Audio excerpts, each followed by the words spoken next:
गहरे जंगल में घूमते हुए शेरू को जमीन के नीचे दबी एक पुरानी सी चमकती चीज दिखी। जिज्ञासावश उसने मिट्टी हटाई तो देखा ये एक पुराना रहस्यमय चिराग था।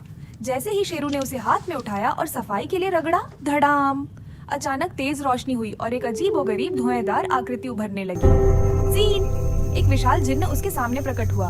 उसकी आंखें जलते अंगारों जैसी चमक रही थी।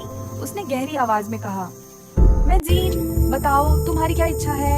मैं तुम्हारी हर ख्वाहिश पूरी कर सकता हूँ। शेरू ने थोड़ी देर सोचा और बोला, मुझे कुछ नहीं चाहिए, लेकिन इस गांव की गरीबी मिटा दो।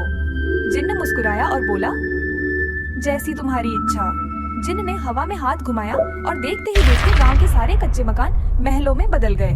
नदियों में सोने के सिक्के बहने लगे और गांव वाले खुशी से झूम उठे। लेकिन तभी हवा में अजीब सी सनसनाहट होने लगी।